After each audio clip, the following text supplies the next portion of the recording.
Tá. Então, vai cair primeiro, ó, equilíbrio, que já caiu para MA, equilíbrio homogêneo, certo?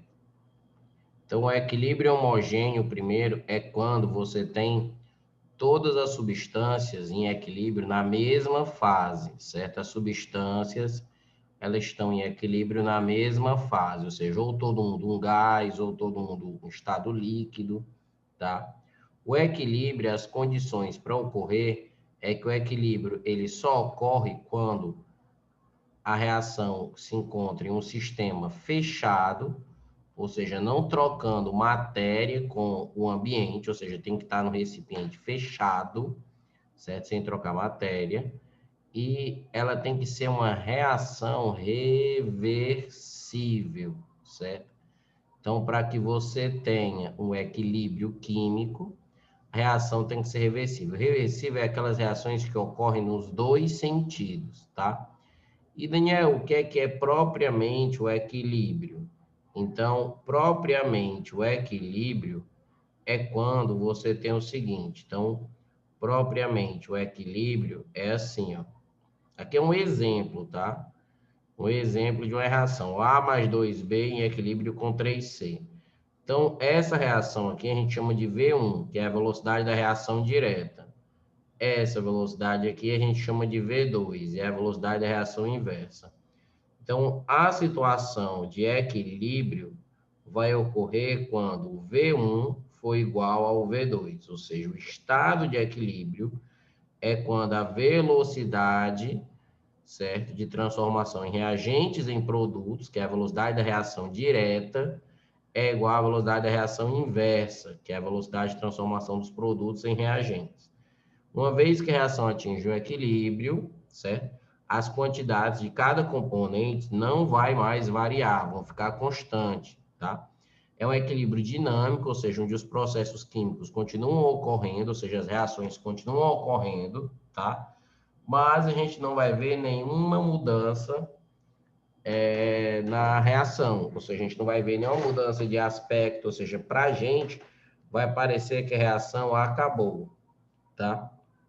Então, o equilíbrio ocorre isso aqui. Você tem dois gráficos aqui, tem um gráfico de velocidade em função do tempo.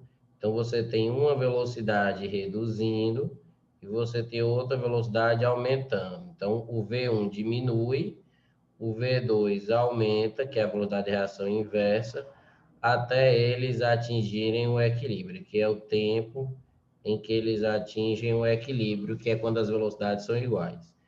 Já tem outro gráfico, que é o gráfico das concentrações em função do tempo. Os reagentes, esse gráfico ele pode mudar, certo? Os reagentes eles vão ser consumidos, então eu posso botar mais ou menos assim, e o produto vai ser formado. Depois de um tempo, você percebe todos eles sem ocorrer nenhuma mudança. Então, aqui é o tempo em que eles atingiram o equilíbrio, certo? Então, esse aqui é o A, esse aqui é o B e esse aqui é o C. Ah, minha, por que o B desceu mais que o A? Porque para cada um do A que é consumido, o B consome 2, ó.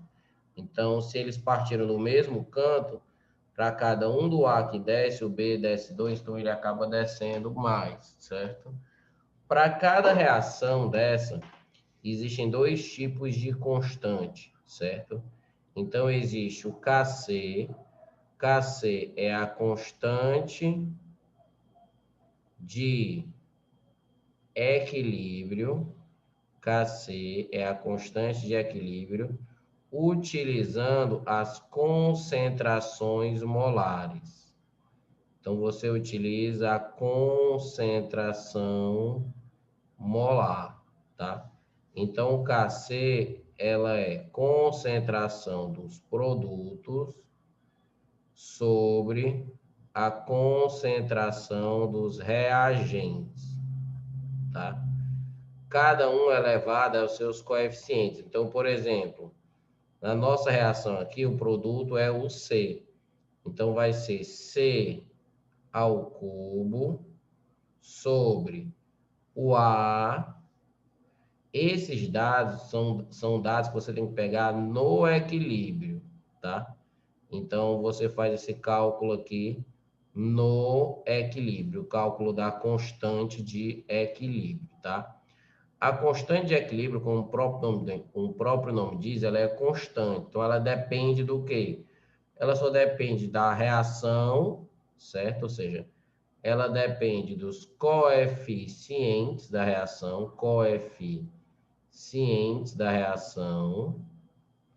e ela depende da temperatura. Então, se você mudou a temperatura, mudou a constante, certo? E se você mudou os coeficientes da reação, você também mudou a constante. Beleza? Aí, esse é o KC. Tá. Então, se você tiver uma reação assim, aqui a gente tem essa reação, ó, que é A mais 2B formando 3C. Então, vamos chamar a constante de equilíbrio desse cara aqui de K, certo? De K. Agora, vamos supor que a gente multiplique todo mundo por 2 aqui, ó. Então, imagina o equilíbrio dessa reação, ó. 2A mais 4B dando 6C. Veja, estou dobrando todos os coeficientes. Cuidado, que a constante de equilíbrio agora, certo? A constante de equilíbrio vai ser K ao quadrado. Vai ser o quadrado dela, certo? Ou seja, dobrar todo mundo é elevar ao quadrado, tá? Se você dividir todo mundo por 2, aqui tem 1, ó. Então, se você colocasse assim, ó, A, agora vai ser 1 meio de A mais o B, ou seja, eu estou dividindo por 2, dando 3 meios de C. Então, aqui seria a raiz quadrada de K. Então, dividir por 2 os coeficientes é você tirar a raiz da constante, ou seja, você está modificando a constante aqui. E se você inverter, vou colocar agora aqui 3C em equilíbrio com A mais 2B. Então, a constante de equilíbrio é 1 sobre o K, certo? Ou seja, a constante de equilíbrio, ela se modifica dessa forma aqui, certo? Com os coeficientes. Tá, beleza? Então, essa aqui eu estou só fazendo um resumo das primeiras coisas, tá? Aí, depois do KC, certo? Depois do KC, existe o KP. O KP é a constante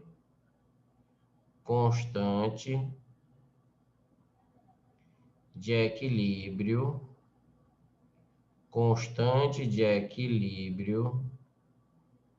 utilizando as pressões parciais. É a constante de equilíbrio utilizando as pressões parciais.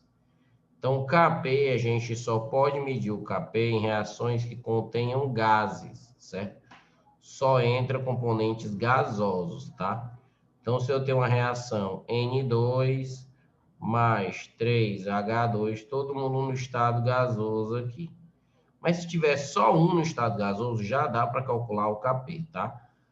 Mas se o componente não for gasoso, ele não entra na expressão. Então, essa reação aqui, o Kp dela, ou seja, seria pressão parcial dos produtos, ó, pressão parcial dos produtos sobre pressão parcial dos reagentes. Então, seria pressão parcial do NH3 ao quadrado sobre pressão parcial do N2 vezes a pressão do H2 ao cubo. Então, isso é o cálculo do Kp, que é a constante de equilíbrio utilizando as pressões parciais. Ah, Daniel, mas e essas pressões parciais ele vai dar? Claro, né, mano? Você precisa de dados para resolver as questões, tá? Então, aqui a gente está mostrando que o Kp depende dessas pressões parciais. Se ele quiser o Kp, ele vai ter que lhe dar isso. A única regra que muda para Kp é que a soma das pressões parciais é a pressão total, ou seja, a pressão de N2 mais a pressão parcial de H2 mais a pressão parcial de NH3 é igual à pressão total. Então, em toda reação que contenha gases, a soma das pressões parciais, então a soma das pressões parciais, ela vai dar a pressão total, tá? Existe uma relação entre o Kp e o Kc, que é Kp é igual a Kc vezes o RT elevado ao ΔN, certo? Ou seja, o R é a constante universal dos gases, o T é a temperatura em Kelvin, e esse ΔN é a variação do número de mols gasosos. Variação do número de mols gasosos. Então, por exemplo, nesse nosso exemplo, o ΔN vai ser quanto? Nesse nosso exemplo, ó, o número de mols dos produtos, ó, é 2. O número de mols dos reagentes, os mols das substâncias gasosas, ó, aqui é 1 e aqui é 3. Então, 1 mais 3 é 4. Então, o número de mols no início aqui é 4. Ó, você soma. Então, vai ser número de mols final menos o número de mols inicial. Então, o ΔN aqui seria menos 2, certo? Então, para essa reação, eu teria aqui o Kp é igual ao Kc vezes o RT elevado a menos 2, certo? Kt igual a RT elevado a menos 2, tá? Existe uma coisinha também chamada alfa. Alfa é o grau de equilíbrio, certo? O grau de equilíbrio, ele vai te dizer a porcentagem, certo? De uma substância que reage. Então, o grau de equilíbrio, ele vai te indicar o percentual de reagente que foi consumido, ou seja, às vezes você tem um reagente, mas no equilíbrio ele não vai ser todo consumido. Às vezes é só 30% dele consumido, 50%. Esse aqui é o grau de equilíbrio, tá? Tem as questões que a gente gosta muito de fazer, são questões que tem aquela tabela, certo? Que está marcada, nos meus exercícios que eu selecionei, vamos fazer algumas.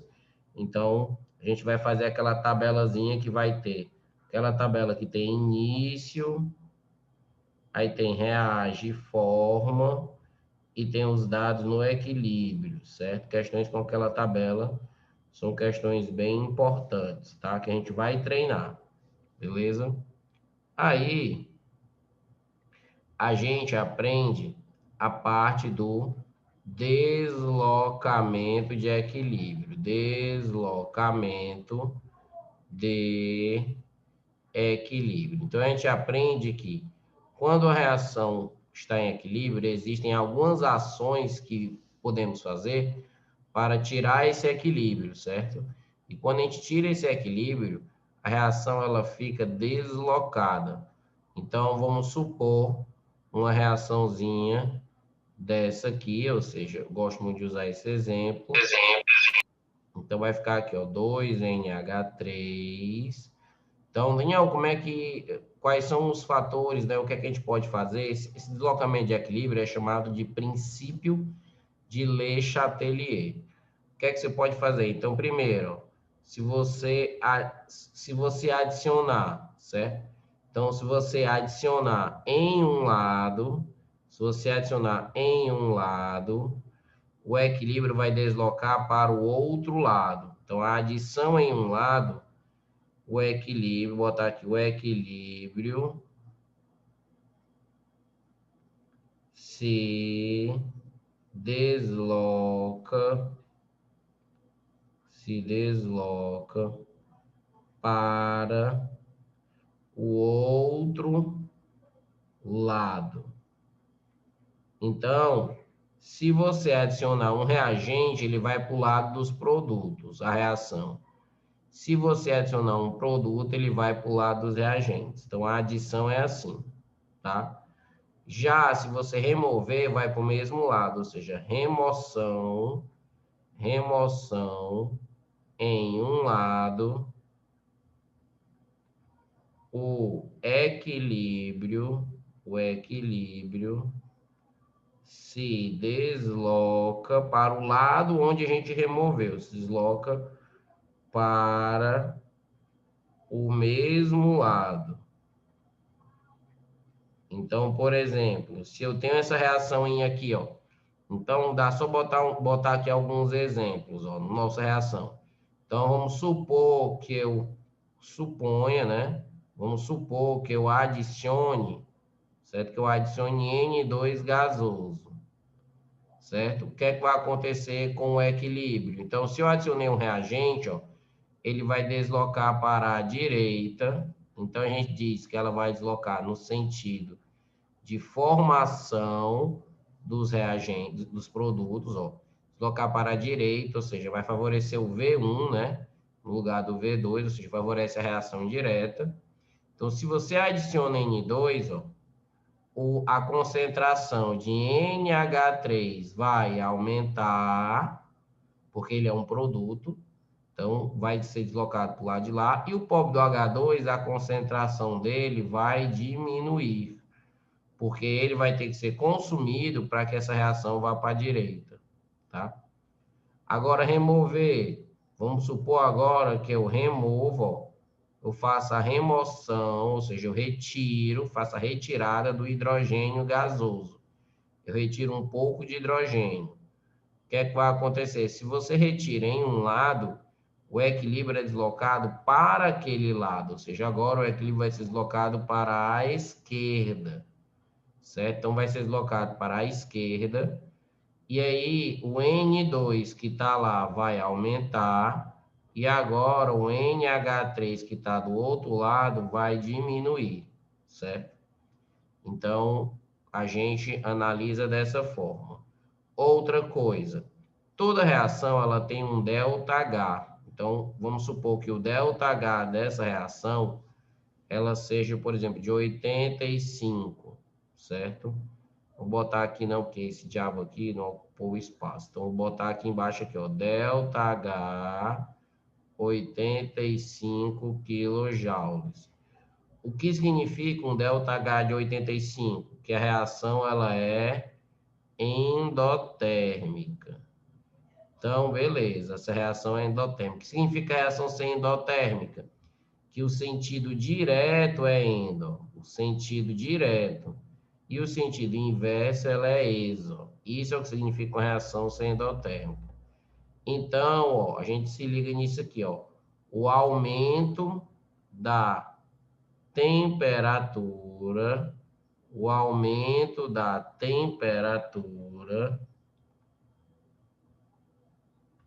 sim. Se a reação é endotérmica, para a direita é endotérmica e para a esquerda é exotérmica, tá? Ó, o aumento da temperatura favorece o sentido enzo. Vou botar assim, ó, favorece sentido endo, certo? E a redução da temperatura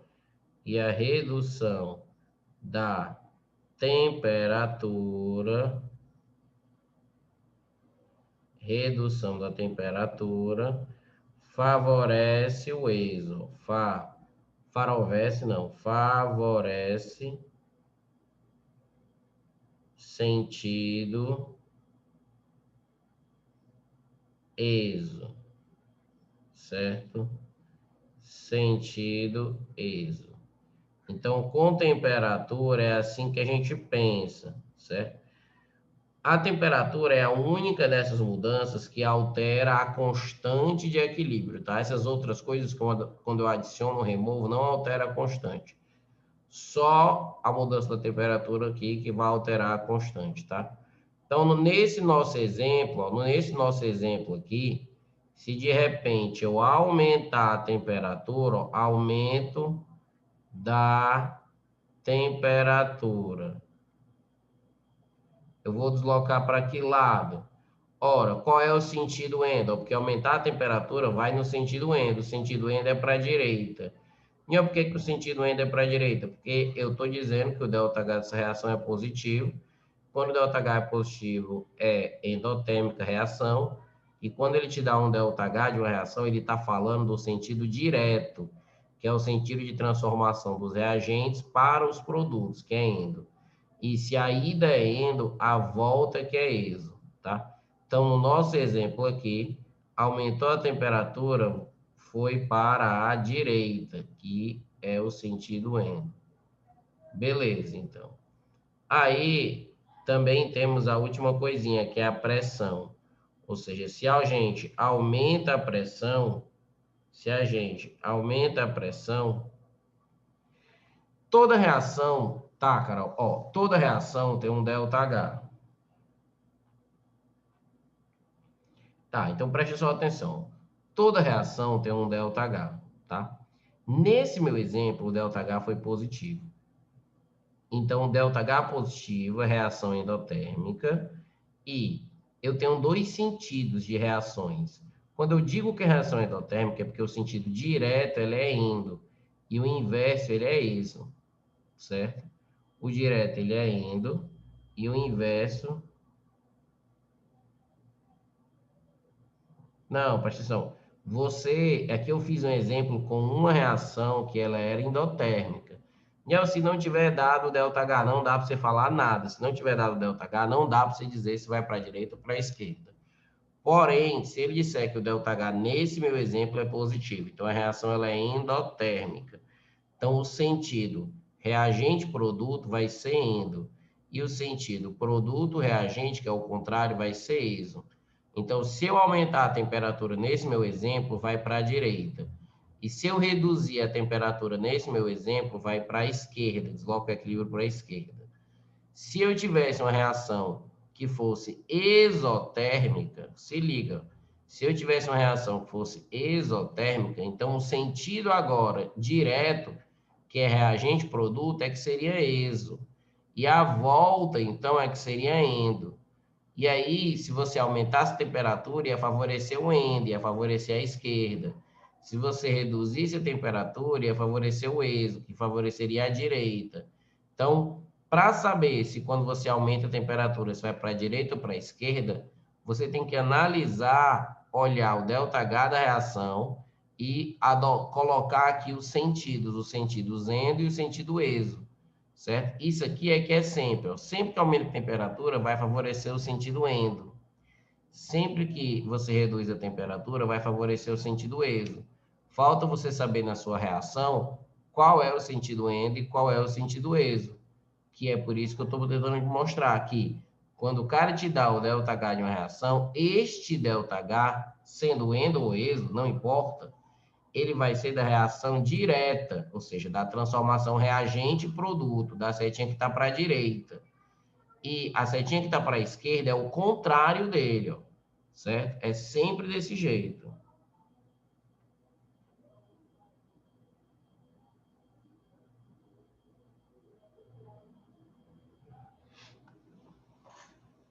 Conseguiram entender melhor agora? Pronto. Ó, agora, se você fizer um aumento da pressão, né, eu aumentei a pressão. Então, é só você pensar o seguinte, aumentou a pressão, vai para o menor volume. Ou seja, menor volume, certo? Se aumentar a pressão, vai para o lado que tem o menor volume. E se reduzir a pressão,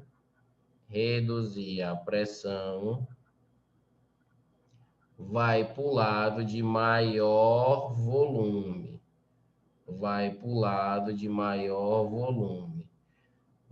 E volume, onde é que eu vou saber? Número de mols gasosos, ou seja, volume tem a ver com número de mols gasosos, tá? Então, por exemplo, vamos fazer aqui, ó, do nosso exemplo. Nosso exemplo aqui, vamos supor que eu aumentei a pressão. Então, eu fiz um aumento da pressão total, viu? Eu aumentei a pressão total. E aí, a bicha vai para onde?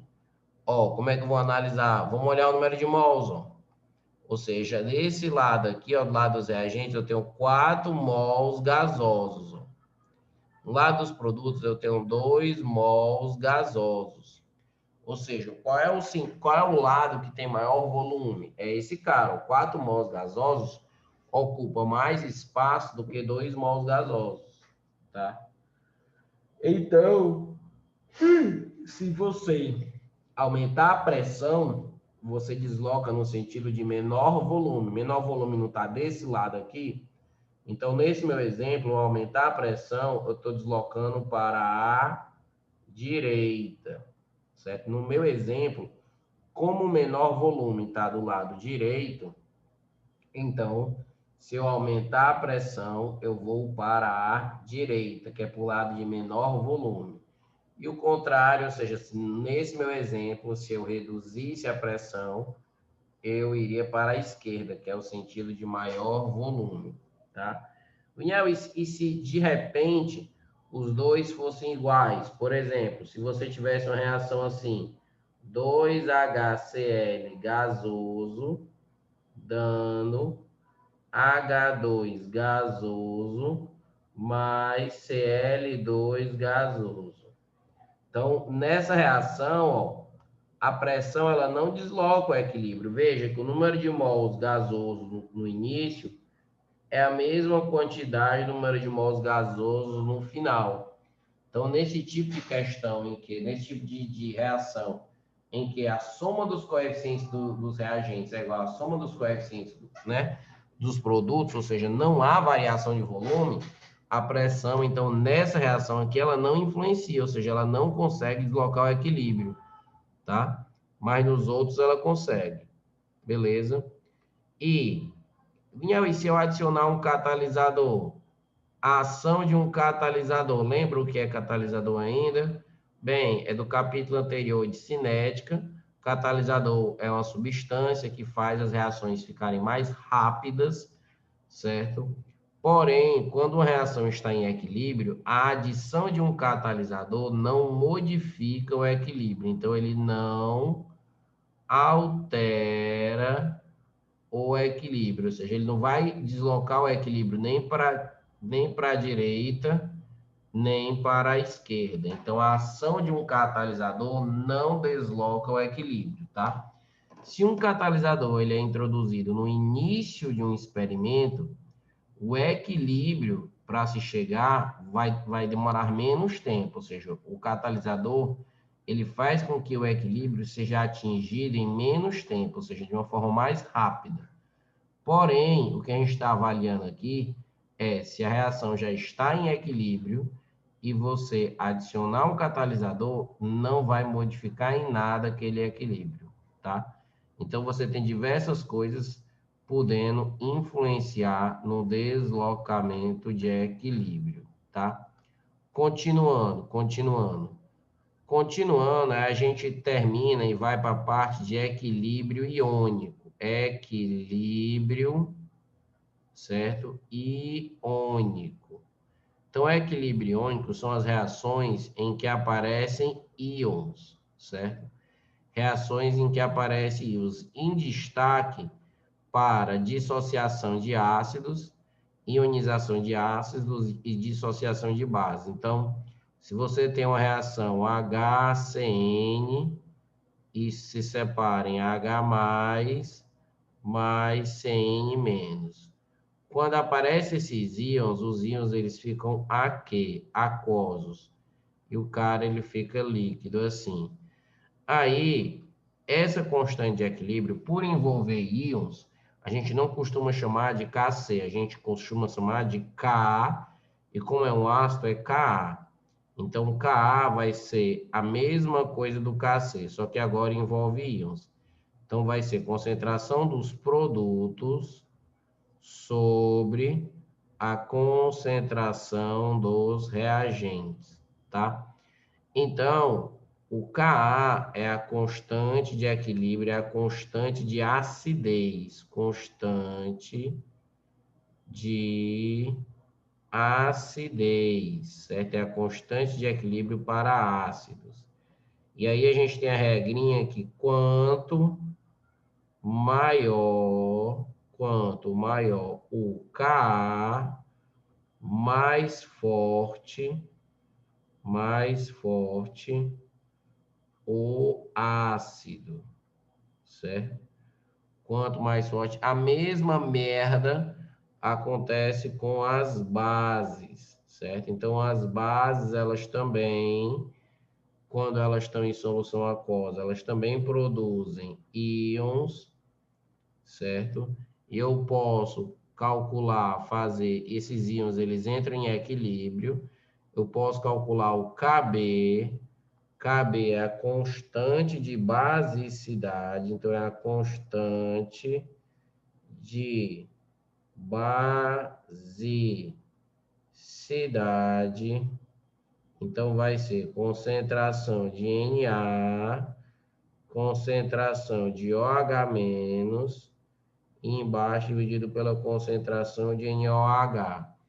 Da mesma forma que ácidos, a gente diz que quanto maior for o KB, mais forte será a base, ou seja, mais forte será a base. Beleza? Então a gente diz isso, certo? Aí a gente tem uma fórmula que é a lei de diluição, do Oswaldo, do Ostwald, né? Que se fosse cearense chamava Oswaldo. Então, a lei de diluição de Oswaldo, ele serve para monoácidos e para monobases fracas. Fracas é que o grau de dissociação tem que ser menor que 5%, grau de equilíbrio. E aí a lei de diluição do Oswaldo vai falar que a constante Ka de equilíbrio é a concentração inicial do ácido ou da base vezes o grau de equilíbrio ao quadrado. Então, essa é a fórmula da lei de diluição do Oswaldo. Aqui eu coloquei K, mas pode ser KB também, caso fosse uma base, certo? É porque é mais comum usar a lei para ácidos. Então, o Ka ou KB, ou seja, a constante, vai ser esse cara que é a concentração inicial do ácido, ou seja, a concentração inicial. E esse alfa aqui é aquele grau, é a porcentagem que realmente vai reagir. É o grau de equilíbrio, certo? Então, essa é uma fórmula chamada lei de diluição do Oswald. Acredite, essa fórmula ela ainda vem para ajudar, porque essa fórmula ela substitui algumas questões que só poderiam ser resolvidas usando aquela tabela chata, tá?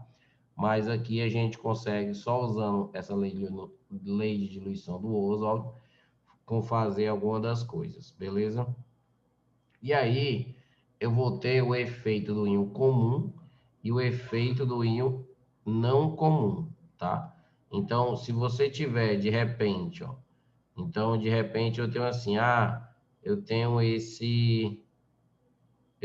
deixa eu ver aqui, eu tenho esse cara aqui, ó, HCN dando H mais CN menos, tá? Então, se liga nisso aqui, ó. Então, eu tenho esse ácido. Aí, no item A, eu vou dizer assim, ó, que eu vou adicionar, fazer a adição, certo? Eu vou fazer a adição do KCN, ó, cianeto de potássio. Então, o KCN, propriamente o KCN, ó, ele não aparece. Aqui é HCN, aqui é H+, e é CN-. Então, o KCN ele não é uma substância que participe da reação. Porém, quando eu adiciono o KCN, o que é que acontece? O KCN ele vai se dissociar em K+, e em CN-. Então, o KCN se dissocia, então, na verdade, eu estou adicionando uma substância que tem um íon comum a alguém no equilíbrio, certo? Então, adicionar KCN é você deslocar o equilíbrio utilizando o efeito do íon comum. E aí, se você adicionar o HCN, o CN-, ó, então eu estou adicionando esse cara, então o equilíbrio vai deslocar para a esquerda, nesse meu exemplo. Que eu estou, na verdade, adicionando um produto. Então, quando eu adiciono em um dos lados, o equilíbrio vai ser deslocado para o outro, tá? Então, isso aqui é o efeito do íon comum, tá? E aí, também tem o efeito do íon não comum, certo? Então, o efeito do íon não comum seria se você... No caso aqui, eu tenho um H+ no meio. Então, suponha que você vai fazer a adição de uma base. Então, você vai fazer assim, Daniel, eu vou fazer a adição do NaOH, certo? O que é que vai acontecer? Bem, olha o que é que vai acontecer. Vai acontecer que o NaOH, ele não aparece no meu equilíbrio do ácido. Não aparece? Não. Só que o NaOH, quando eu coloco ele, ele vai se dissociar em H+, Na+, e OH-. Não, mas nenhum dos dois íons aqui aparece no meu equilíbrio. Pois é, nenhum deles aparece, certo? Nenhum deles. Não, não é sempre. Não, a gente tem que ver, ó. Foi para a esquerda por quê? Porque o íon que eu adicionei, ele está no lado dos produtos. Então, o íon comum que eu estou adicionando, ele está no lado dos produtos. Então, na verdade, eu estou aumentando a concentração de um produto. Então, se eu adiciono em um lado, o equilíbrio vai para o outro. Mas se esse íon CN- estivesse desse lado esquerdo aqui, aí não, aí iria para a direita. Depende de onde está o íon, certo? Então, tem que pensar, tá? Aqui, a adição de NaOH vai provocar o quê? Então, você colocou o OH-, certo? Você colocou o OH-. O OH-, vamos lá, ele é um íon interessante aqui. Por quê? Porque apesar dele não estar na reação, quando ele fica em um meio em que tem íons H+, ele vai se juntar com os íons H+, para formar água. Então, os íons H+ se juntam com os íons OH- para formar água. Ou seja, os íons H+ que estão no meio, certo? Porque é um meio ácido, eles vão diminuir a concentração deles, ó. Então, se eles vão diminuir a concentração deles, porque eles estão sendo consumidos por esses íons OH-, o que é que acontece com o equilíbrio? Se eu removo de um dos lados, o equilíbrio vai deslocar para aquele lado que você está removendo. Então, o equilíbrio seria deslocado para a direita, ou seja, seria deslocado para o lado da substância que está sendo removida, que está diminuindo. Então, os íons H+, eles fazem o efeito do íon não comum. Eles não aparecem propriamente em nenhum dos lados da reação, só que pela presença do íon OH-, o íon OH-, ele vai consumir o H+, então ele vai provocar uma redução da concentração dos íons H+. E aí, reduzindo em um dos lados, o equilíbrio vai deslocar para aquele mesmo lado, tá? Então, essa é o equilíbrio do íon não comum. Preste atenção. O equilíbrio do íon não comum envolve sempre a reação ácido-base. O equilíbrio do íon não comum vai envolver sempre o H+ e o OH-. Então, se em um meio já tem o H+, e você adiciona o íon OH-, o que é que o íon OH- vai fazer? Ele vai reagir com o H+, ele vai pegar o H+ e vai formar água. Então, ele vai consumir os íons H+ que estão no meio. Então, ele vai reduzir a disponibilidade desse cara. Então, se ele reduz a concentração desse cara, se os ions OH- estão capturando os H+ que estão lá, para esse equilíbrio, quando um dos produtos é removido, o equilíbrio vai ser deslocado para a direita, ou seja, a fim de produzir mais desse cara que está desaparecendo. Então, é por isso que a gente diz que o equilíbrio vai ser deslocado para a direita, porque o OH- ele vai consumir o H+, e reduzindo de um lado, o equilíbrio se desloca para aquele lado que está reduzindo, certo? Então, é essa a ideia, tá? Aí aparece o equilíbrio, certo? Continuando no equilíbrio, aparece o equilíbrio da água, certo? Ou seja, o equilíbrio da água na água, né? Valeu, Nossa Senhora. Pois é, aparece que você tem que a própria água, H+, mais OH-, ela entra em equilíbrio, H2O, certo? Então, a própria água, ela entra em equilíbrio. E a água, quando ela entra em equilíbrio, a constante, ela se chama kW, certo? A própria água, ela entra em equilíbrio e a constante se chama kW. Porém, o equilíbrio da água, ela é assim, ó. Você coloca ó, H2O e aí você coloca H+, mais OH-. Só que, então, a constante de equilíbrio para a água, a gente não vai chamar de Ka, porque não é ácido, nem de Kb, porque não é base, nem de Kc, porque tem íons. Então, a gente chama de Kw. Kw é a constante, é chamado de produto iônico da água. Então, é o produto iônico da água. O KW, esse W é de water, água, tá? Então, o KW ele vai ser concentração dos produtos, que é o H+, vezes o OH-, certo? Só que você não vai colocar sobre a concentração dos reagentes, porque os reagentes é a água líquida. E não tem como a gente fazer o cálculo da... Não tem como você fazer o cálculo da concentração da água na água, certo? Ou seja, essa concentração da água líquida na água líquida não tem como. Então, o KW, a constante de equilíbrio para a água, é H+ vezes OH-. Os caras mediram isso a 25 graus Celsius e 1 atm e descobriram, certo, que esse produto, ou seja, que o KW nessa temperatura é 10 a menos 14 mol por litro, certo? Ou seja, eles descobriram que a concentração de H+ de um meio líquido, né, em um meio que tem água, vezes a concentração de OH- nesse mesmo meio é 10 a menos 14. Então, eles descobriram isso, certo? Então, eles pensaram, se o meio for neutro, vai ter a mesma quantidade de H+ e OH-, certo?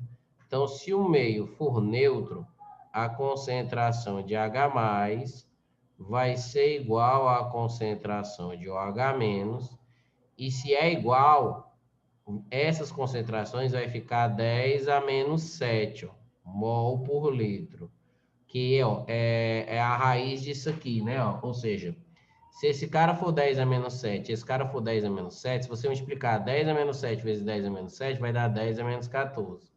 Então, quando o meio é neutro, certo? A concentração de H+ é igual à concentração de OH-, que é 10 a menos 7 mol por litro. Beleza.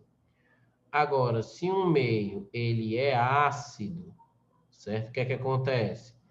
Acontece que a concentração de H+ é maior do que a concentração de OH-. Quando o meio é ácido, ele tem mais H+, certo? Ou seja, a concentração de H+ vai ser maior do que esse cara aqui, ó. vai ser maior do que 10 a menos 7 mol por litro. E a concentração de OH-, então, vai ser menor que 10 a menos 7 mol por litro, certo? Então, quando a concentração de H+ for maior do que a de OH-, o meio é ácido.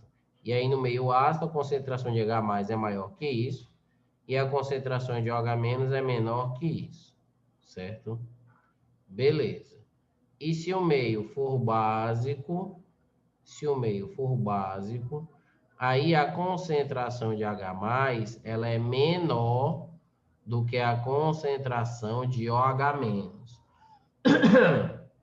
Ou seja, a concentração de H+ vai ser menor do que 10 a menos 7 mol por litro, e a concentração de OH- vai ser maior do que 10 a menos 7 mol por litro, certo? Então, a gente tem que estar ligado com isso, certo? Ou seja, isso aqui vai ser a base, certo? Porém, os caras, eles não gostaram muito de ficar usando esses números, 10 a menos 7, 10 a menos 2, 10 a menos... Os caras não gostaram muito, não. E aí, eles resolveram criar uma outra coisa, chamada pH. Então, é o seguinte, o pH, certo? Ele é menos o logaritmo da concentração de H+ na base 10, certo? Então, a gente chama, pH se chama potencial hidrogeniônico. Potencial hidrogeniônico, certo? Potencial hidrogeniônico. pH, quando você calcula o pH, você vai encontrar um resultado entre 0 e 14, certo? A 25 graus Celsius, que é a temperatura estudada no ensino médio. Se o pH der 7, é porque é neutro, certo? Se o pH dá entre 0 e 7, é porque o meio ele é ácido. Ou seja, ele tem mais H+ do que o H-. E se o pH é entre 7 e 14, o meio é básico, certo? Também existe uma fórmula para calcular o pOH. pOH é menos o logaritmo da concentração de hidroxilas de um meio. Então, pOH é chamado de potencial hidroxiliônico. Então, potencial hidroxiliônico. Também aí quando você encontra um resultado, um pOH, você também tem uma tabela de 0 a 14. Só que essa tabela é ao contrário. Como assim? De 0 a 7 o meio é básico. No 7 o meio é neutro. E do 7 a 14 o meio ele é ácido, certo? Então, pH se calcula com essa fórmula e pOH se calcula com essa outra fórmula, tá? E aí a gente tem uma relação entre o pH e o pOH, tá? Essa relação é o seguinte, então, a 25 graus Celsius em 1 atm, o pH de uma solução mais o pOH da mesma solução, ele é igual a 14, certo? pH mais o pOH vai ser igual a 14. Se você tem, por exemplo, a concentração de H+ de uma substância é 0,001 mol por litro. Então, se liga nisso aqui, ó. Para você achar o pH, é bem facinho. Muita gente fica com medo de logaritmo, mas é fácil. Porque, primeiro passo, você vai pegar esse cara e vai transformar ele numa potência de 10. Então, 1, 2, 3, 4. Então, ele vai ser 10 elevado a menos 4 mol por litro. E aí, você vai na fórmula, pH vai ser menos o logaritmo desse cara, ó, que é a concentração de H+ na base 10. Ó. Então, o pH vai ser menos o logaritmo. Esse cara vai dar 10 a menos 4 na base 10. Não, como é que eu resolvo isso aqui? Usando uma propriedade logarítmica. Não, me esqueci, foi tudo. Mas a propriedade que a gente usa, que é uma propriedade fácil, a gente usa aquela propriedade, logaritmo de A, certo? Na base A, mais o A elevado a M, por exemplo. Ó. Esse Mzinho, que é o expoente, ó, ele passa para frente, ó. Então, vai ficar M vezes o logaritmo de A na base A. Log de A na base A é 1, então vai acabar ficando só um M, ó. Ou seja, quando esse M ele desce e tem A na base A, a gente corta, porque isso aqui é 1. Tá? Ou seja, o log de A na base A, isso aqui é 1. Então, esse expoente desce e o que vai ficar como a base é igual ao logaritmando, vai ficar 1. Tá? Então, esse menos 4, quando ele resolver descer, vai ficar o menos que já estava aqui com o menos 4. Então, quando ele resolver descer, vai ficar menos, com menos vai ficar mais. Então, o pH desse cara, ele seria 4, certo? Então, o pH desse cara seria 4, tá beleza? Se o pH é 4, eu posso dizer que o pOH dele, ó, se o pH é 4, pode dizer que o pOH dele é 10. Ó. Por quê? Porque a soma dos dois dá 14. E olha interessante, ó, se o pOH é 10, qual é a concentração de íons OH-? Ó? Se você tem o pOH e quer saber a concentração de íons OH-, é a mesma ideia aqui, ó. Você vai pegar o pOH menos o log da concentração de OH- na base 10. Então, esse pOH é 10. Ó. Então, vai ficar 10, vai ser igual a menos o log de OH- na base 10.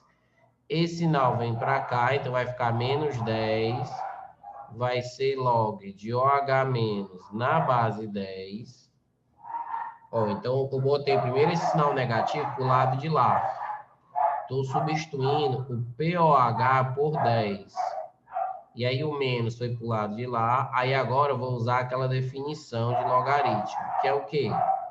Este cara, a base, elevado ao expoente, é igual ao logaritmando. Como assim, Daniel? Vou explicar. Então, se você tem log de A na base B igual a C, se você tem isso, log de A na base B igual a C, eu vou ter que B elevado a C é igual a A, certo? B elevado a C é igual a A, certo? Então, ó, esse que é a base elevado ao que está do outro lado é igual ao que está dentro aqui do logaritmo. Esse 10 é porque o 10 ficou grande aqui, mas esse 10 é do outro logaritmo. Esse 10 aqui é desse cara aqui, ó. Então, aqui ficaria assim, então, ó. Então, significa que essa concentração desse OH-, ó, é 10 elevado a menos 10, ó. 10 elevado a menos 10 mol por litro. Então, ficou uma coisa bem de boa, ó, certo? Ou seja, o pOH é 10, a concentração de OH- acaba sendo 10 a menos 10 mol por litro, certo? pH. Tá.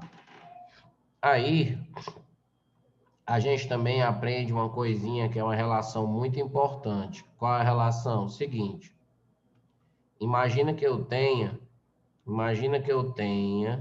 uma solução A que ela tem pH 3. Não, pH 2. Imagina que eu tenha uma solução B com pH 4, certo? Primeiro, saiba que a solução A, ela é mais ácida, ou seja, quanto, né? Primeiro saiba disso, quanto menor o pH, mais ácido a substância, mais ácido, tá? Mas se o cara perguntasse, ó, presta atenção, se o cara perguntasse, ó, quantas vezes a solução A é mais ácida que a B? Então, o que é que a gente responderia? Quantas vezes a solução A, que tem pH 2, é mais ácida que a solução B? E aí, o que é que a gente podia dizer? Quantas vezes é? Aí você tem que se ligar no seguinte, ó. Saber quantas vezes mais ácido, certo? É como se ele quisesse que você pegasse a concentração, porque o que faz a acidez é a concentração de H+. O pH é só uma fórmula para que o número fique mais legal, mais interessante. Então, saber quantas vezes mais ácido é eu pegar a concentração de H+ da solução A e dividir pela concentração de H+ da solução B. Então, eu não vou avaliar quantas vezes uma solução é mais ácida do que a outra só pelo pH. Eu não posso pensar assim, pH 4, pH 2, então 4 é o dobro de 2, então vai ser 2 vezes mais ácido. Não! Ele quer que você pense isso para você errar, mas não é para você fazer isso. Por exemplo, se o pH é 2, a concentração de H+, que a gente viu, fica 10 a menos 2. Se o pH é 4, então a concentração de H+ vai ficar 10 a menos 4. Se você quer saber quantas vezes esse número de cima ele é maior do que o de baixo, eu divido. Então, vai ficar 10 a menos 2 dividido por 10 a menos 4. Então, repita a primeira. O 10 a menos 4, quando ele sobe 10 a quarta. Então, 10 a 4 com 10 a menos 4 vai dar 10 a 2, ou seja, vai ser 100 vezes mais ácido. Então, a gente acaba criando uma regrinha. Qual regrinha? Cada unidade de acidez, cada uma unidade do pH, certo? A solução, ela acaba ficando 10 vezes mais ácida ou 10 vezes menos ácida, certo? Então, como assim, Daniel? Aqui não tem duas unidades? Tem duas unidades, então é 10 ao quadrado. Então, vai ficar, o A vai ser 100 vezes mais ácido que o B. Por exemplo, se eu tivesse o pH 3 de uma solução C, e se eu tivesse um pH 6 de uma solução D, certo? Qual é a quantidade de casas daqui para cá? Minha quantidade de casas é de 3 casas. 3, então, eu posso dizer que a solução B, 3 casas, eu pego como expoente do 10. Ó. Então, vai ficar 10 elevado a 3, ou seja, vai ficar 1000 vezes mais ácida. Então, a solução C, ela é 1000 vezes mais ácida que a solução D, ou então, você pode dizer que a solução D é 1000 vezes menos ácida do que a solução C. Então, 10 a 3 é 1000, porque é a unidade aqui. E outra coisa, mesmo que aqui tivesse 3,2 e 6,2, seria a mesma coisa. Ó. O que importa é a diferença. Daniel, então aqui continua sendo 3, continua sendo 1000 vezes. Sim, continuaria sendo 1000 vezes mais ácida a solução C, tá? Nem importa esse quebrado, beleza? Então, a gente tem que tomar muito cuidado ao analisar essas coisinhas, certo? O conteúdo tá dado, vamos fazer as questões, porque eu sei que ajuda a gente treinar questões, certo? Fiz um TD, mandei, quem não recebeu ainda, eu vou mandar de novo após a aula no grupo, tá? Então, vamos praticar as questões, tá? Então, vamos botar aqui, ó. Cadê? Eu já tinha aberto o TD. Wait. Cadê esse TD?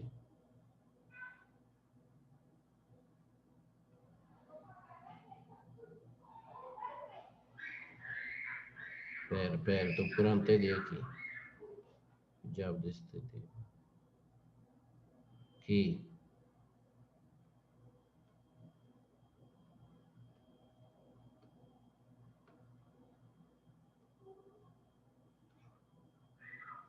Então, vamos lá, ó. Certo? Então, vamos lá. Ó, resolvendo.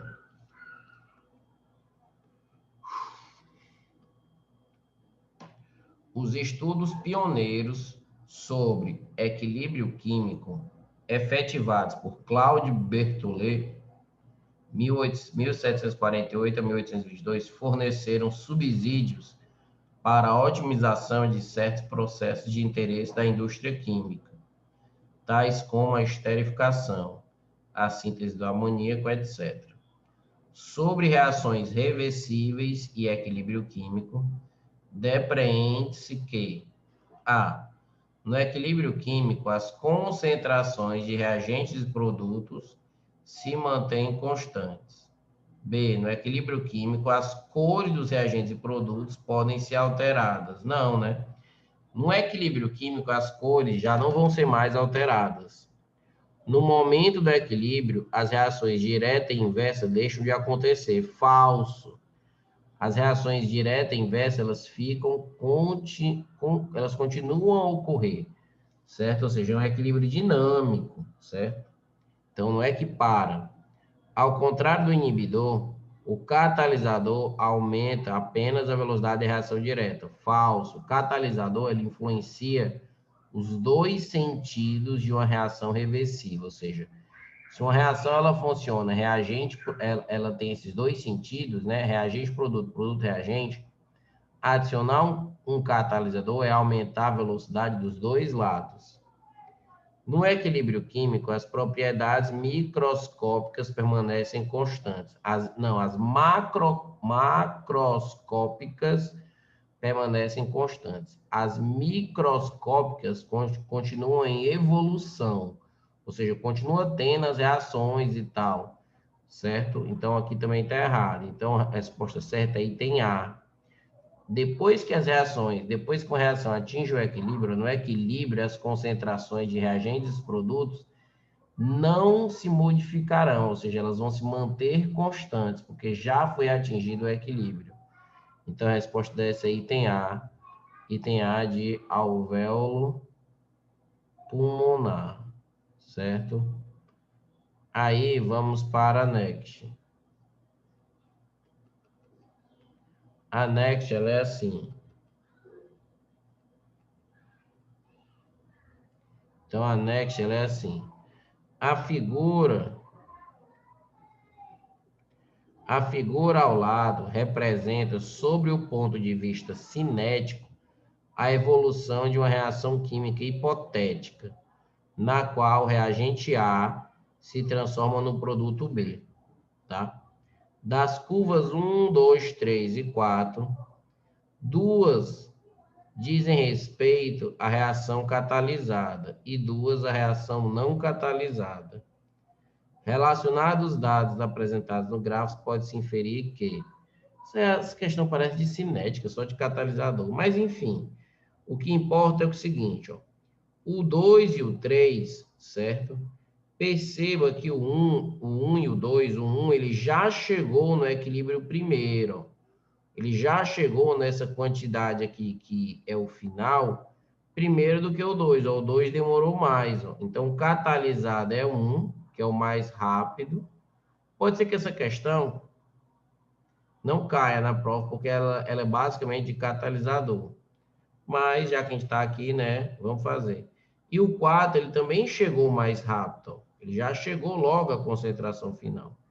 Então, o 4 também é catalisada. Então, aqui, 1 e 4 representam a reação catalisada, ou seja, eles chegaram mais rápido na quantidade final, tá?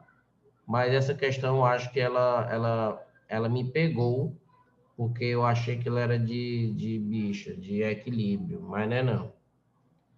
Aí essa daqui é a seguinte, bem fácil, os sambaquis são enormes montanhas erguidas em baías, praias ou na foz de grandes rios, por povos que habitaram o litoral do Brasil na pré-história.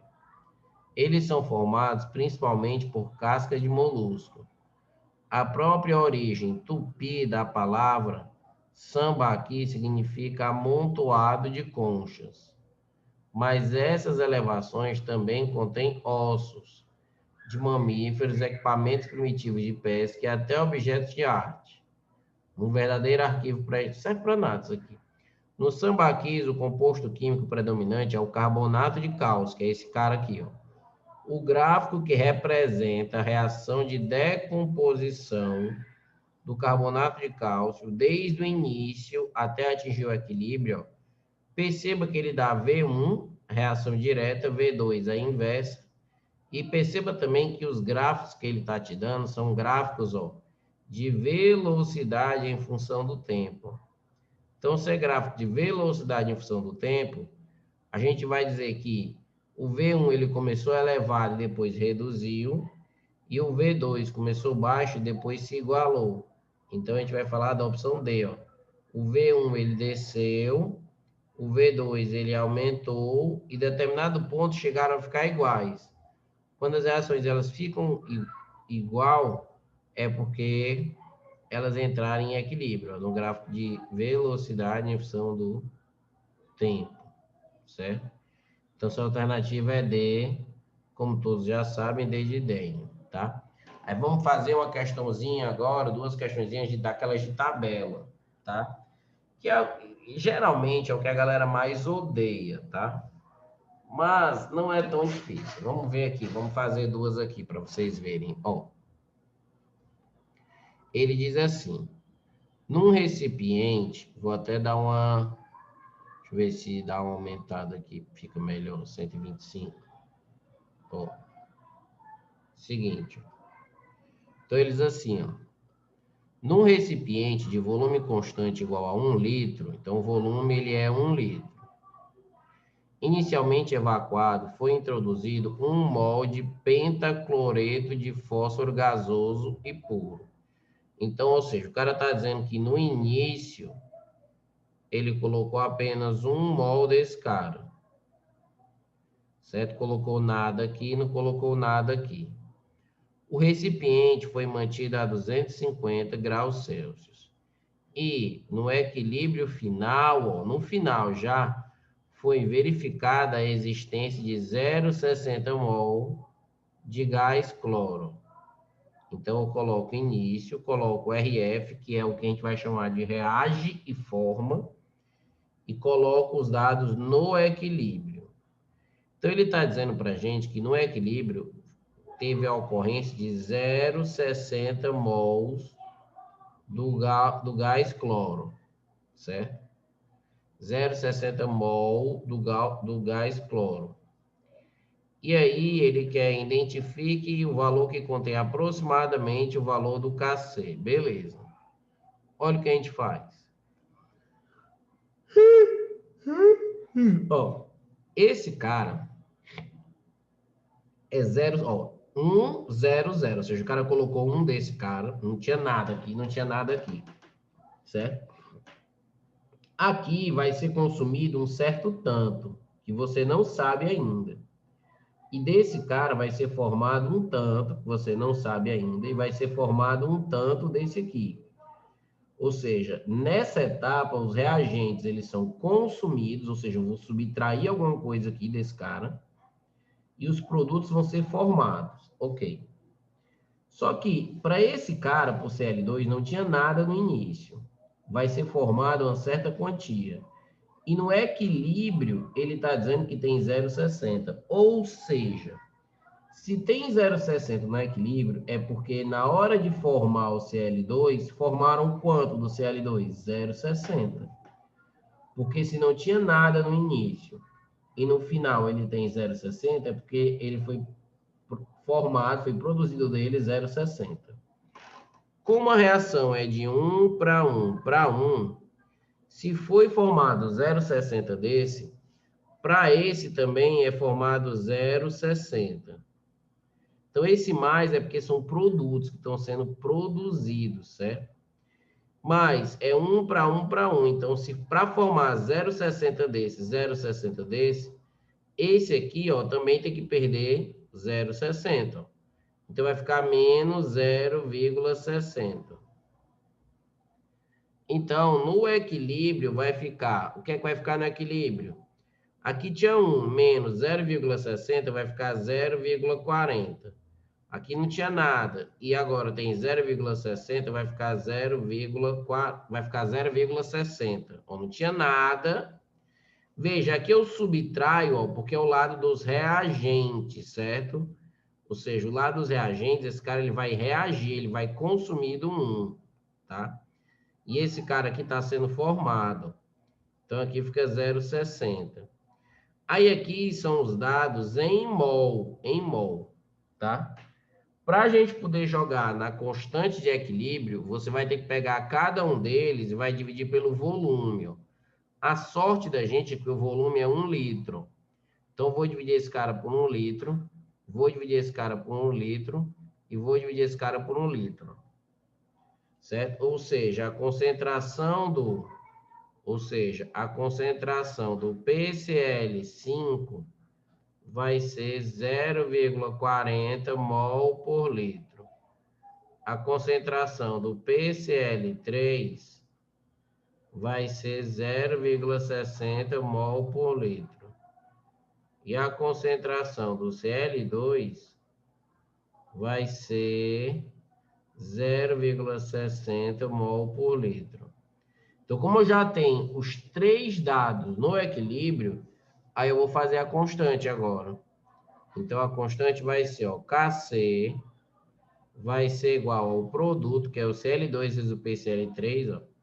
Então, vai ficar 0,6 vezes o PCl3, que é 0,6 de novo, sobre o PCl5, que é 0,4. Cada um é elevado a 1, porque os expoentes são 1, os coeficientes são 1. Então, aqui vai ficar 0,6 vezes 0,6 vai dar 0,36, vai ser igual a 0,4. Anda 1, essa divisão, então, ainda vai dar 0,9. Certo? Então, a gente acabou descobrindo o valor da constante. Então, ele me deu... Daniel, então ele me deu o quê? Vamos lá, recapitulando.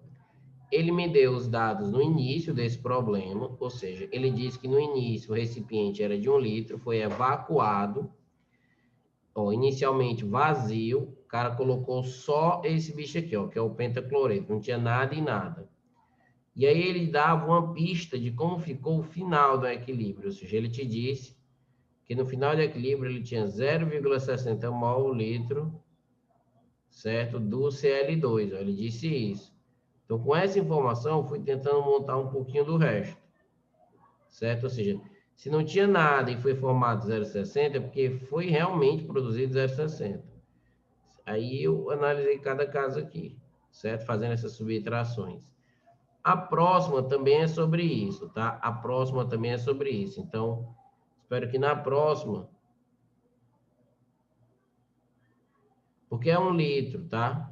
Porque na hora da constante, na hora do K, o que tem que entrar aqui não é só as quantidades de mols. O que entra é a concentração molar, tá? Então, e às vezes faz muita diferença. Essa ideia de você deixar 1 litro, 2, quando o cara dá 2, a negada se esquece. Então, é uma pegadinha que às vezes eles colocam, tá? Vamos para a next.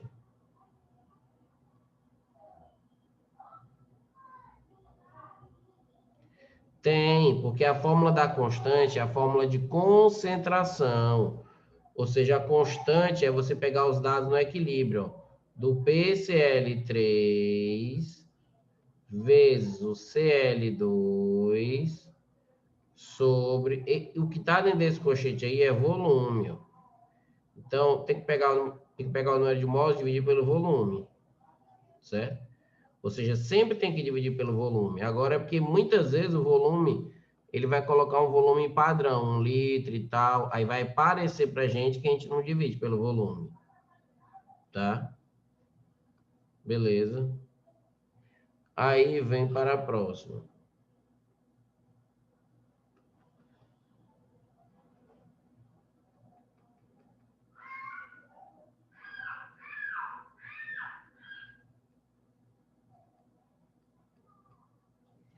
Ó, vem para essa daí.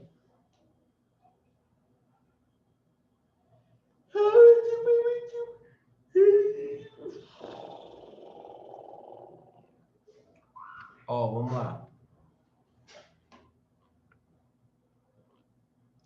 Isso aqui não serve para nada, né? Geralmente isso aqui não serve para nada. Tá? Ó.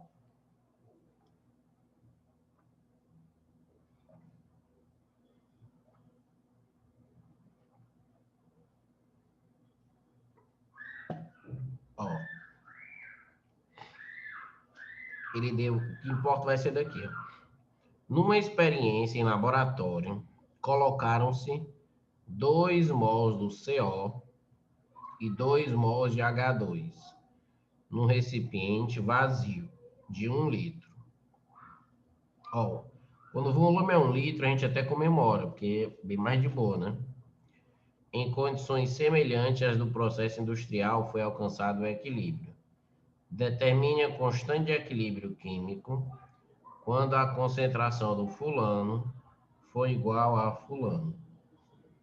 Tá? Então, ele já está dando, ó, é uma questão parecida demais com a passada. Ele está dando o estado inicial, quais as quantidades iniciais, e está dando um dado de uma das substâncias no produto. Ó. Então, a gente pode escrever assim, ó, CO mais 2H2 dando CH3OH. Então, ele diz, ó, aqui tinha 2, aqui tinha 2 e aqui não tinha nada. Então, esse é o início. Aí, aqui no meio vai ter um reage forma e tem um equilíbrio. No equilíbrio, o que é que acontece? Ele está dizendo que tem a formação de 0,5 mol por litro do metanol. Aí a gente vai completar agora. Olha como é que eu completo. Se aqui não tinha nada e aqui é 0,5, então aqui é 0,5. Então tem que ter formado 0,5 para ele. Certo? Tem que ter formado 0,5 para ele. Tá? Aí perceba uma coisa também. Nessa tabela, olha o que o cara fez. Ó. O cara tentar lhe enganar. Ele lhe deu a concentração do metanol, que é o CH3OH, em mol por litro, tá? Em mol por litro. E os dados iniciais que ele deu, Daniel, os dados iniciais estão em mol. Mas o dado que ele deu no final está em mol por litro. E agora? E agora, como o volume é de 1 litro, você pode já, se quiser aqui, botar 2 mol por litro e 2 mol por litro. Porque o recipiente é só de 1 litro mesmo. Então, ou você faz no início ou você faz no final. Eu achei melhor fazer no início para que fique logo toda a mesma coisa. Então, se não tinha nada aqui e vai formar 0,5, é porque foi produzido nessa reação 0,5. Tá? Agora, olhe a proporção. É 1 para 2 para 1. Então, 0,5 vai para o dobro dele, ou seja, vai para menos 1, certo? E aqui, ó, é 1 para 1, ó. Então, aqui vai sobrar menos 0,5. Então, ó, 0,5 por 0,2 menos 0,5 vai dar 1,5. E 2 menos 1 fica 1 mol por litro. Então, na verdade, eu tenho isso aqui, ó.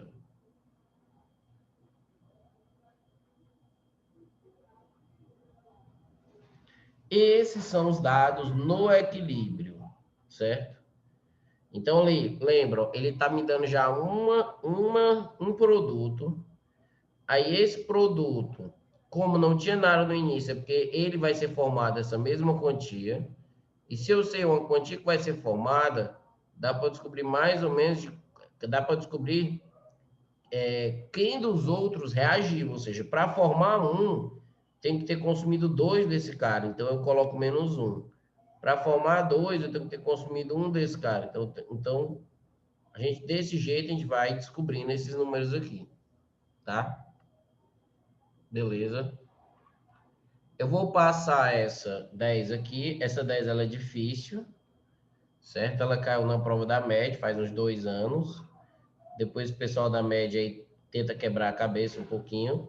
Mas eu não acho que ela é nível para essa prova. Só quis mostrar aqui mais por curiosidade. Mas vocês tentam fazer. Aí, gente, é o seguinte. Vai cair também, né? É aquele negócio dessa teoria aqui, ó. Teoria de Bronsted e Lowry, certo? Vai cair algo sobre essa teoria, a teoria de Bronsted e Lowry de ácido e base, não é verdade? Então, Daniel, e aí? O que é que tu pode falar sobre esses conceitos aí? Vou mostrar para vocês algumas ideias aqui sobre esses conceitos de Bronsted e Lowry, para que a gente possa responder algumas questões, né? Que se está no roteiro, deve cair pelo menos uma, né? Então, assim, ó, primeiro, o conceito daquele carinha que é o Arrhenius, certo? Ele foi o primeiro cara a conceituar, certo? Ou pelo menos ficar famoso por isso. E o Arrhenius, ele dizia o seguinte, ó, que ácido era composto capaz de liberar o H+ em meio aquoso, certo? Ou seja, para o Arrhenius, o composto só era ácido na presença de água, tá? E para o Arrhenius, um composto era base se ele libera OH- em meio aquoso. Beleza, então só tem esse negócio de meio aquoso, liberar o H+ e liberar o OH-, verdade. Aí vem esses caras aí, certo? 2 amiguinhos aí, certo? Que é o Bronsted e o Lowry, certo? Então, qual é a desses caras? Eles encontraram outras ideias para ácidos e bases. Então, para eles agora, ácido, certo? Ácido é o composto capaz de doar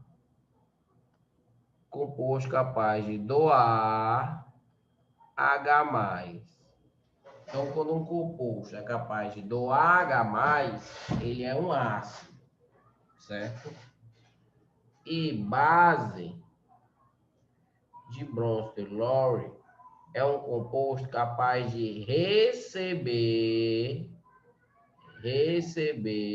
H+, certo?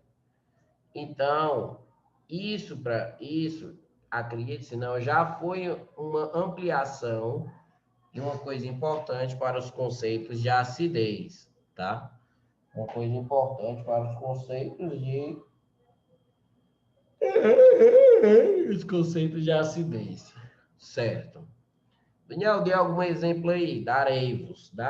Estou pensando aqui nos diabos exemplos, tá? Então, por exemplo, imagina que eu tenho isso aqui, ó, HCl mais H2O dando H3O mais Cl menos. Beleza. Se liga nisso aqui. Tá. Ó, o HCl, quando você olha para uma substância, certo? E você quer saber o que é que ela é nessa reação, se ela é um ácido de Bronsted Lowry, se ela é uma base, se ela não é porra nenhuma, como é que você vai saber? Tu tem que olhar para esse cara aqui e tu tem que olhar para o cara mais parecido com ele desse outro lado. HCl, o mais parecido com ele é o Cl. Então percebe, olha o que é que aconteceu, que dos reagentes para os produtos, esse H, ele saiu daqui para cá, ó. Ou seja, preste atenção. Esse composto aqui, ele doou o H+, ó. Por isso que esse cara aqui, ele é um ácido. Ele é um ácido de Bronsted-Lowry. Ele é um ácido de Bronsted-Lowry. Certo? E esse composto, ele recebeu H+, ó. Ó, quando comparo esse cara com esse outro aqui, eu percebi que ele só tinha 2 hidrogênios e um oxigênio, e agora ele tem 3 hidrogênios e um oxigênio. Então, esse cara, ele é uma base, conhecida como base de Bronsted-Lowry. Certo? Base de Bronsted-Lowry. Ou seja, esse cara, ele do OH+, esse cara vai receber. Aí, olha que interessante, olha que interessante. Essa reação de ácido e base, ela ocorre nos dois sentidos. Ou seja, esse processo é um processo reversível. É um processo reversível que também, em muitas situações, entra em equilíbrio. Beleza, e agora, Daniel? E agora é o seguinte, que eu posso analisar desse mesmo ponto de vista, voltando. Então, perceba agora, vamos analisar da direita, ou seja, vamos analisar agora dos produtos indo para os reagentes.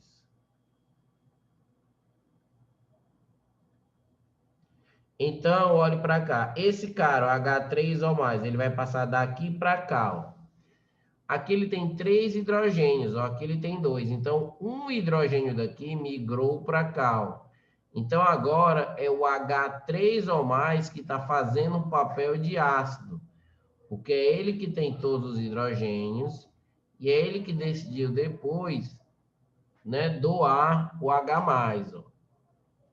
E o Cl recebeu, ó. Ou seja, olha que doideira. O Cl que recebe o H para ficar HCl, agora esse cara ele é uma base.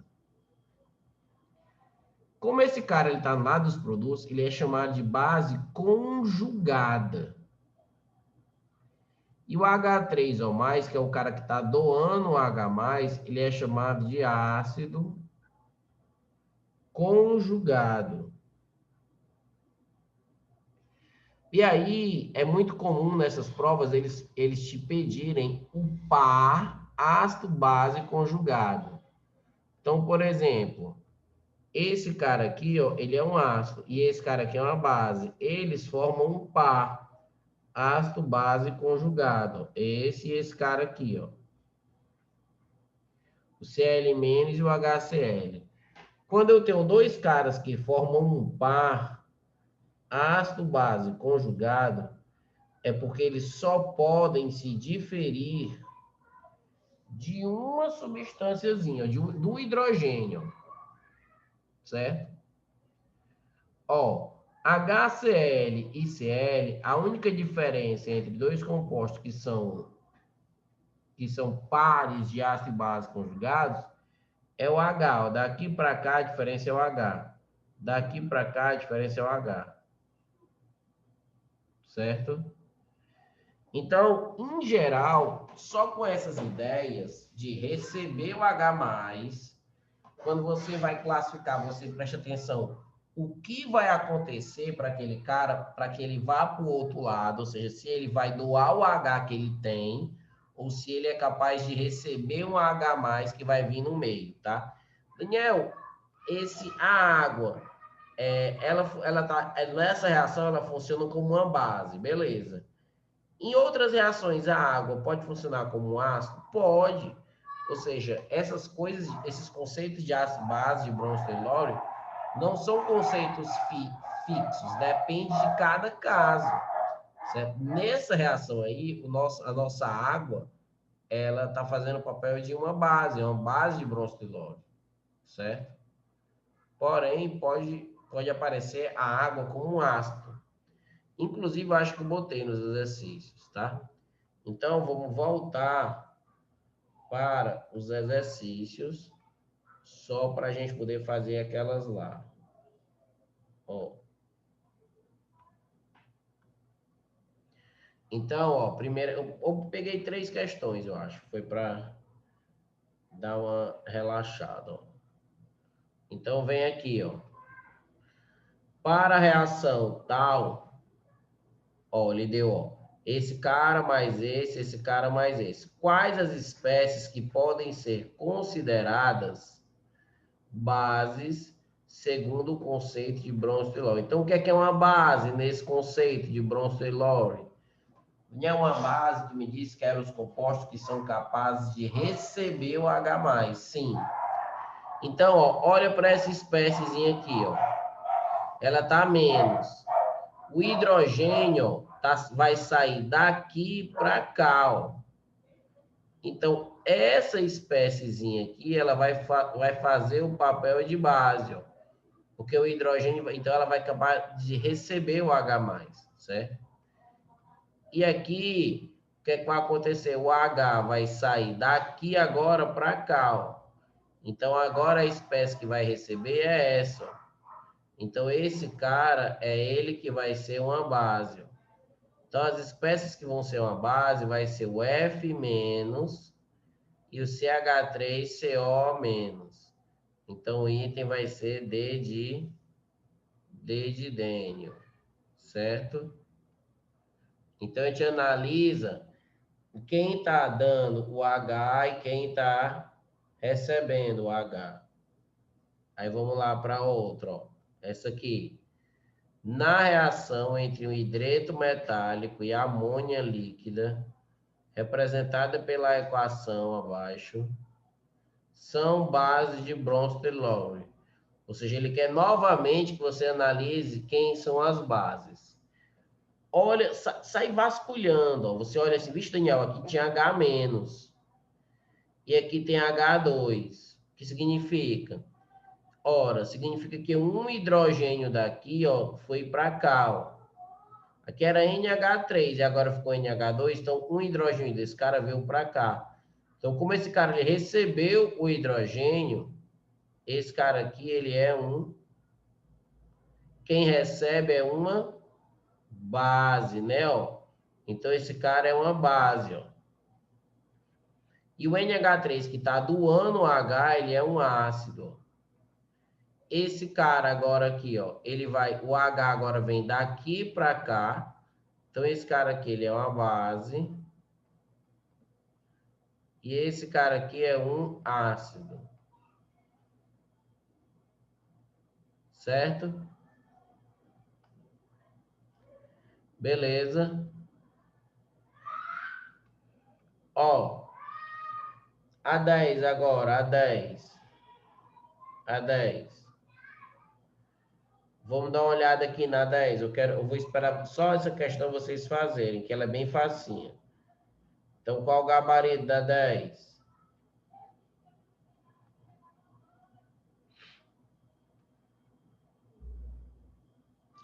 Qual a resposta da 15? Deixa eu só olhar aqui, mano.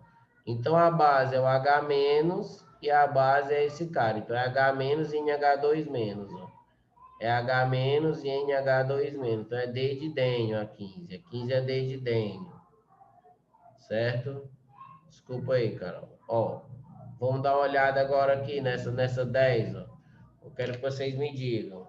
Quero que vocês me digam nessa 10 qual a resposta. Certo?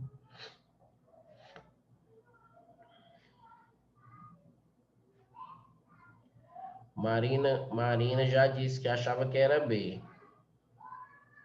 Ó, o NH3 atua como um base. Ó. O hidrogênio está saindo daqui para cá. Quem recebe o hidrogênio é uma base.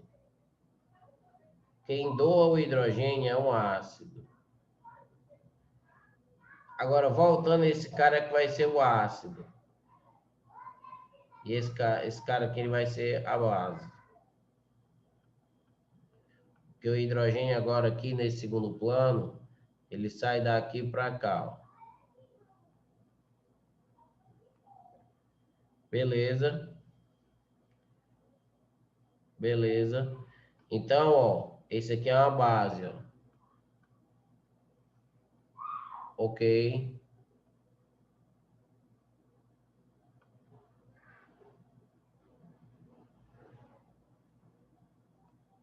Dezessete da página 4.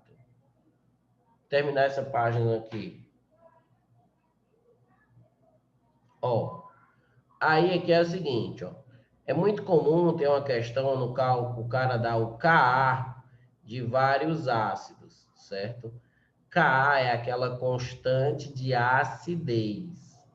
O Ka é a constante de acidez. E aí ele quer a ordem decrescente de acidez. Ordem decrescente é do mais forte, ou seja, do mais ácido ao menos ácido.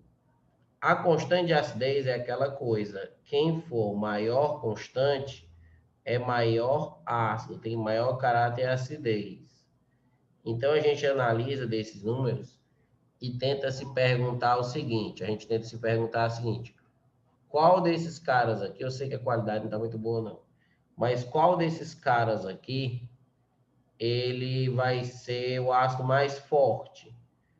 Aí a gente vai olhar para esses números da frente ou para as potências de 10? Primeiro para as potências. Ó. Como todas as potências são negativas, os expoentes, a gente vai pegar esse cara aqui. Ó. Esse cara é o mais ácido, 4,9 vezes 10 a menos 3, porque ele é o que tem ó, 10 a menos 3. Então, primeiro vem esse cara aqui que é o mais ácido. Depois vem esse aqui em segundo, ó, que é 10 a menos 4.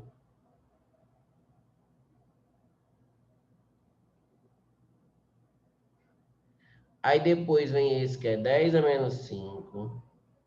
Depois vem esse que é 10 a menos 9.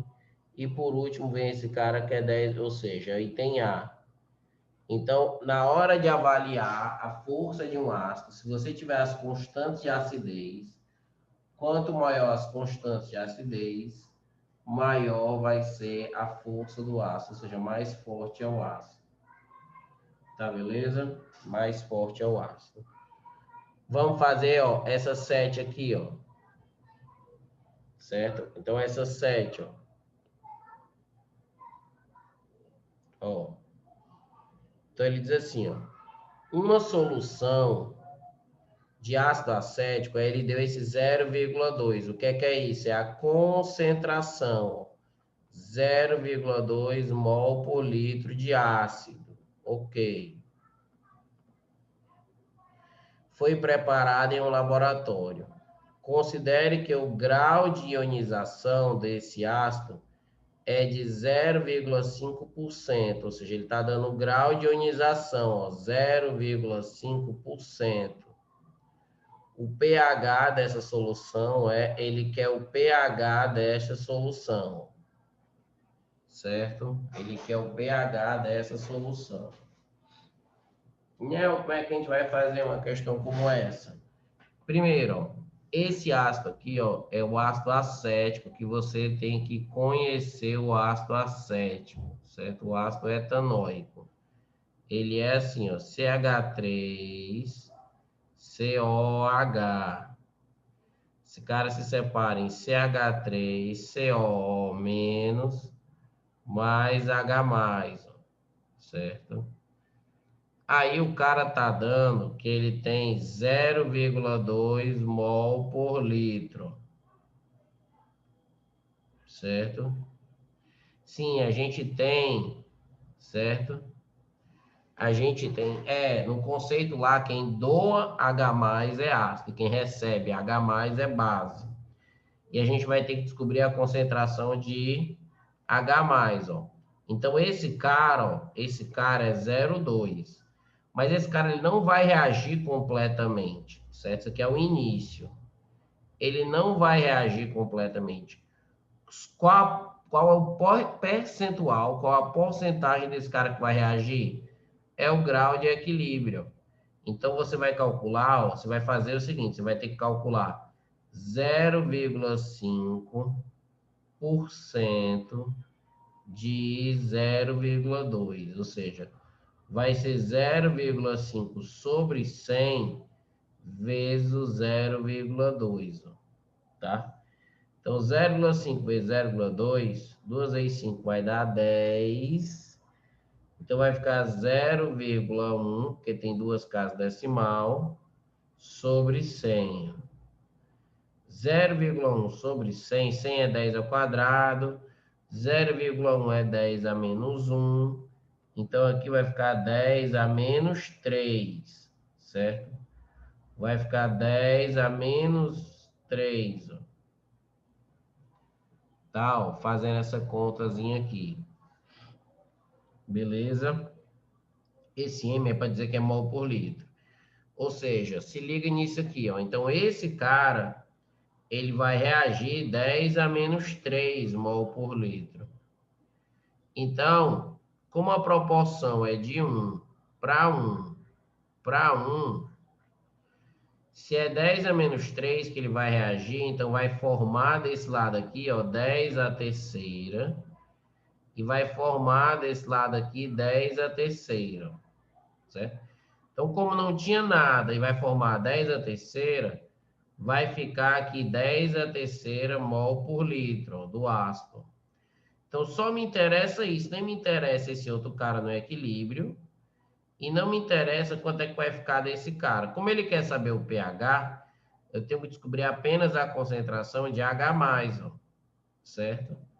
E a concentração... Aqui é menos, expoente menos, Daniel, jumento. Então, e aqui, se é 10 a menos 3, aqui vai ser 10 a menos 3, ó, tá? Porque é 1 para 1 para 1.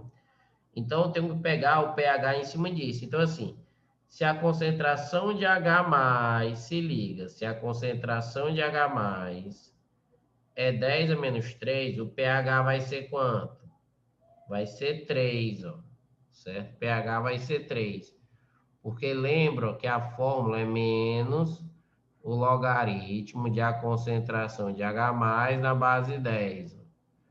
Então, vai ficar menos o logaritmo de 10 a menos 3 na base 10. Ó. Então, esse menos 3 aqui, ó, ele vai descer, ó. Quando esse menos 3 desce, com esse menos 3 vai acabar ficando 3, ó. E logo de 10 na base 10 dá 1. Então, o pH vai acabar ficando 3, ó.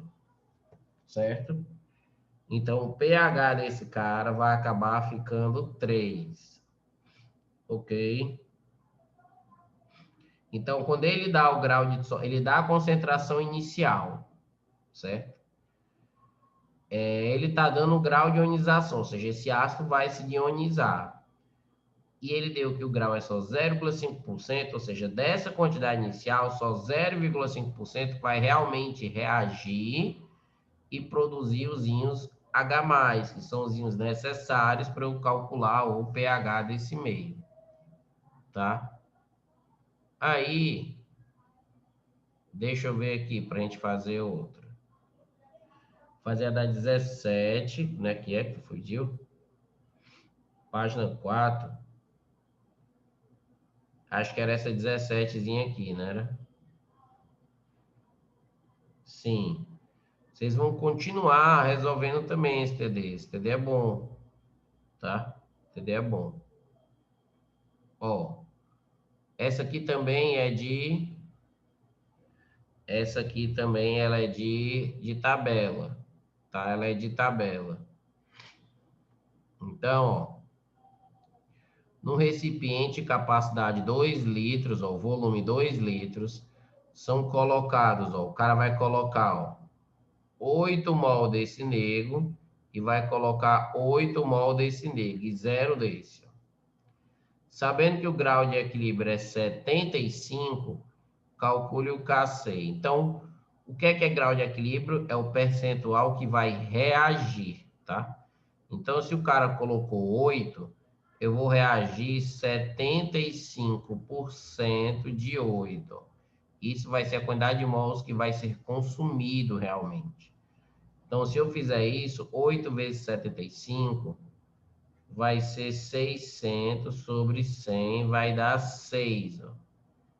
Ou seja, ele colocou no início do experimento 8, 8 e nada desse. Só que vai reagir 6 desse, ó. Então, vou botar aqui o que vai reagir de outra cor. Vai reagir 6 desses, porque os reagentes são consumidos, por isso que o sinal de menos. Ó. Aqui também vão reagir 6 mols, que é 75%, e como a proporção é de 1 para 1 para 1, vai formar 6 desse cara, por isso que eu coloco mais. Ó. Então, no equilíbrio, ou seja, os dados no equilíbrio, eles ficam assim. Aqui tinha 8, reagiu 6, que equivale a 75% daquele cara. 8 menos 6 é 2 no equilíbrio, 8 menos 6 é 2 no equilíbrio, e não tem nada que é 6, certo? Então, essas quantidades são quantidades em mol, tá? Mas na hora de você achar a constante de equilíbrio, certo? Na hora de você achar a constante de equilíbrio, você vai dividir pelo volume em litros. Então, não são 2 litros? Então, você vai dividir por 2 litros, você vai dividir por 2 litros, você vai dividir por 2 litros. Ó. Então, no final, a concentração do CO vai ser ó, 2 por 2, vai dar 1 mol por litro. A concentração do Cl, que é 2 por 2, também dá 1. E a concentração desse outro cara, que é o CoCl2, vai ser 6 por 2 dá 3, ó, vai ser 3 mol por litro. E aí a constante de equilíbrio, que é o Kc, que a gente faz com as concentrações em mol por litro. Por isso que teve que dividir ali. Ó. Então vai ficar desse cara aqui, que é 3, sobre 1 vezes 1. Então a constante vai ser 3, ó, certo? Então a constante dessa questão vai ser 3. Tá beleza?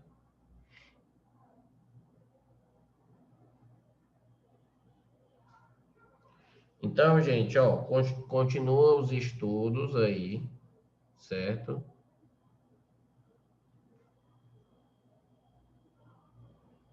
Continua os estudos.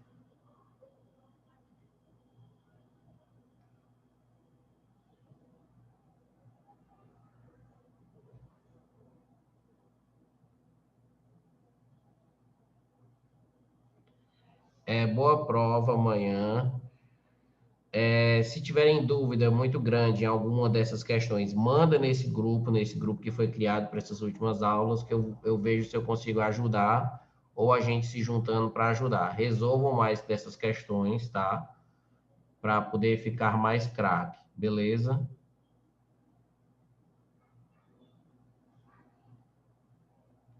Sim, sim. Se aqui tivesse um, por exemplo, ficaria 1 mais 6, 7.